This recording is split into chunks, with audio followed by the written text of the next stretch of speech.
Louis. Elle. Quand on commence une histoire d'amour avec quelqu'un, une histoire à laquelle on croit, je veux dire, on est souvent pris dans une sorte de dilemme. On veut rester soi-même, ne pas chambouler sa vie pour un crush, mais on veut voir l'autre le plus souvent possible, vivre chaque moment à fond. Et surtout, on veut être aimé. Et donc, on peut avoir tendance à s'oublier. Mais à force de vouloir être aimé, est-ce qu'on n'oublie pas de s'aimer soi ? Faut que je te dise. Des vraies questions, faut que je te dise. Des vraies réponses.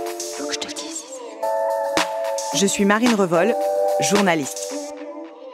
Bienvenue dans Faut que je te dise.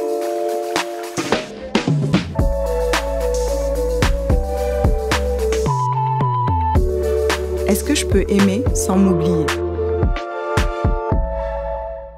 Au début d'une relation, on peut donc s'oublier pour plaire à l'autre, et ça peut d'ailleurs être très agréable. Qui n'a pas déjà annulé un verre avec des amis pour un date ? Ou fait semblant de comprendre toutes les règles d'un sport inconnu au bataillon ? Ou prétendu être fan de rando alors qu'on rêve juste de boire des verres en terrasse ? Vouloir faire plaisir à l'autre au détriment de ses propres envies, c'est courant et c'est souvent touchant. On vous rassure, au début d'une relation, on a tous tendance à montrer le meilleur de nous-mêmes pour plaire à l'autre. Avec le temps, ce qui compte dans le couple, c'est l'équilibre.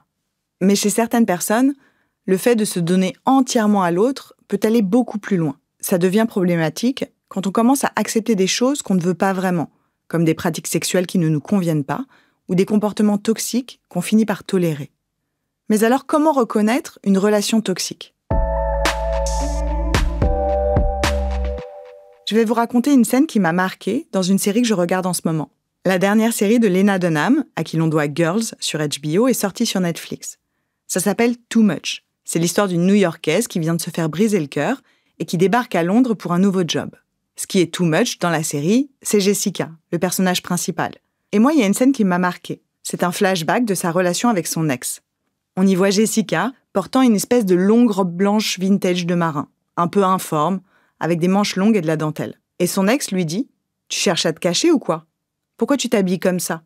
On dirait que t'as honte de toi. » Elle reste un peu penaude et elle dit juste qu'elle aime bien la robe et qu'elle est confortable. En substance, il lui reproche de pas se mettre en valeur. Et comme ça, on pourrait se dire « Bah c'est sympa, il la trouve belle, il veut qu'elle se montre. » Sauf que c'est tout l'inverse.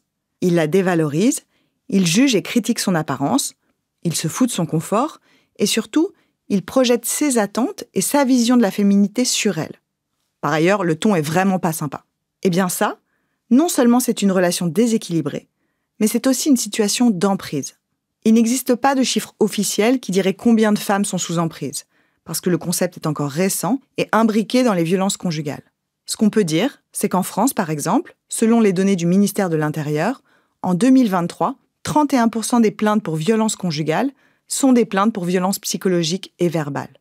Reconnaître une relation d'emprise, ça n'est pas facile, surtout quand la pop culture les a fait passer pour des relations romantiques et passionnelles toute notre adolescence. En gros, l'emprise, c'est quand quelqu'un exerce un contrôle psychologique et émotionnel sur vous. Ça ne se voit pas forcément tout de suite. Ça peut mettre du temps à s'installer et c'est souvent subtil. Le résultat, c'est que ça vous fait perdre confiance et que ça vous rend dépendant de l'autre. Vous pouvez ne plus être capable de penser et agir par vous-même, douter de vos choix et de votre valeur. Et le début de la relation est déterminant. Une situation d'emprise débute souvent avec une phase intense et passionnée dans laquelle vous ou votre partenaire faites ce qu'on appelle du love bombing ou débordement d'amour. C'est-à-dire que vous ou l'autre tombez dans une forme d'excès d'amour qui étouffe le ou la partenaire. C'est par exemple faire des déclarations d'amour au bout d'un mois de relation ou assommer l'autre de cadeaux et d'émojis cœurs. Une étude empirique menée sur 484 étudiants d'une université américaine âgés de 18 à 30 ans montre que le love bombing peut être utilisé pour obtenir pouvoir et contrôle sur l'autre. C'est d'ailleurs une stratégie fréquente chez les personnalités toxiques comme les profils narcissiques. En noyant l'autre sous des attentions au début, ils rendent beaucoup plus difficile la prise de recul une fois que la relation devient déséquilibrée. Et ce que dit aussi l'étude, c'est que ce type de comportement est beaucoup plus fréquent chez les millennials que chez les générations précédentes.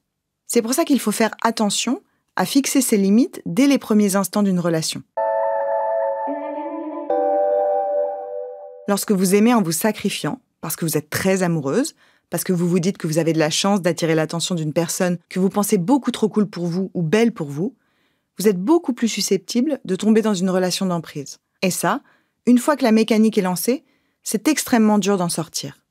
Pour aimer bien, il faut d'abord s'aimer soi, ne jamais perdre de vue qui l'on est. Mais s'aimer soi, c'est pas toujours facile. Et chez certaines personnes, ce manque d'amour-propre peut devenir un vrai mécanisme de survie. C'est ce qu'on appelle la dépendance affective. Qu'est-ce que c'est ? En bref, c'est quand votre bien-être dépend entièrement du regard de l'autre. Votre estime de vous-même est corrélée à ce que l'autre pense de vous. Et dans une relation, ça veut dire que l'autre devient votre seule source de bonheur. Quand on souffre de dépendance affective, on a besoin d'être rassuré en permanence, validé, qu'on nous dise qu'on nous aime et qu'on nous le montre. La dépendance affective, c'est une forme d'addiction, parce que vous misez tout sur la validation de l'autre, et ça devient la seule chose qui vous apaise. Les effets peuvent être catastrophiques sur la relation. Déjà parce que ça fait fuir. L'autre peut ressentir trop de pression. Le stress, la jalousie permanente, bref, ça fait qu'une relation devient très vite déséquilibrée, et ça, c'est pas viable. Et plus vous vous oubliez, plus l'autre s'éloigne. Alors comment on fait pour s'en sortir ? Et comment on lutte avec soi-même ? Comment on fait pour s'aimer soi, d'abord ? Le plus important, c'est de se connaître. Il faut d'abord être lucide sur son comportement, surtout si c'est pas la première fois qu'on vit des relations déséquilibrées. Si vous arrivez à identifier un schéma répétitif, dans lequel vous vous mettez toujours en retrait pour faire plaisir à l'autre, c'est déjà un très bon début. Mais il va falloir bosser dessus, notamment en allant chercher la cause de ces comportements. Le premier moyen, c'est bien sûr la thérapie. Un professionnel peut identifier que vous souffrez de dépendance affective et travailler dessus avec vous. Ça n'est pas une maladie. Il peut aussi vous aider à comprendre quel type d'attachement est le vôtre, car il est déterminant dans vos relations avec les autres. Pour vous la faire courte, la théorie de l'attachement a été élaborée par le psychanalyste John Bowlby. Il identifie 2 types d'attachement. L'attachement sécure, ça c'est quand vous avez eu des parents protecteurs mais pas étouffants, et donc vous avez plus de chances non seulement de pouvoir faire confiance aux autres, mais aussi d'avoir confiance en vous. Et puis il y a l'attachement insécure, qui peut venir soit d'une enfance surprotégée, ou au contraire d'une enfance très sévère ou marquée par des épisodes de maltraitance. Si vous êtes dans ce cas, alors il y a plus de chances pour que vos relations adultes soient parasitées par des angoisses de séparation et un manque d'estime de vous-même. Et ça peut vous rendre beaucoup plus vulnérable. Ensuite, pour aimer sans se sacrifier, il faut accepter de lutter contre tous les comportements auxquels nous sommes conditionnés, notamment en tant que femme. Vous le savez, si vous avez écouté l'épisode de Faut que je te dise « Pourquoi je ne me vois pas comme les autres me voient », les femmes ont tendance à se dévaloriser. Alors essayez de pratiquer l'autocompassion, c'est-à-dire vous traitez comme vous traiteriez un ou une amie.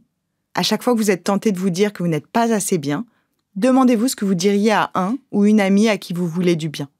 Vous pouvez aussi, chaque fois qu'une pensée négative vous envahit, utiliser la méthode des colonnes de Beck, du nom d'un psychiatre américain des années 60. Une technique très utilisée en psychothérapie comportementale. Il en existe plusieurs versions, je vous ai synthétisé tout ça. On fait 5 colonnes. Dans la première, on note la situation. Par exemple, il ou elle n'est pas dispo pour me voir demain. Dans la deuxième colonne, on note l'émotion qu'on ressent. Par exemple, l'anxiété. Et on la note sur 10. Là, tout de suite, je me sens à 3 sur 10. Troisième colonne, la pensée automatique négative. S'il n'est pas dispo pour me voir, c'est sûrement qu'il m'aime plus, et c'est normal, je suis vraiment une personne sans intérêt. Quatrième colonne, on note la pensée rationnelle.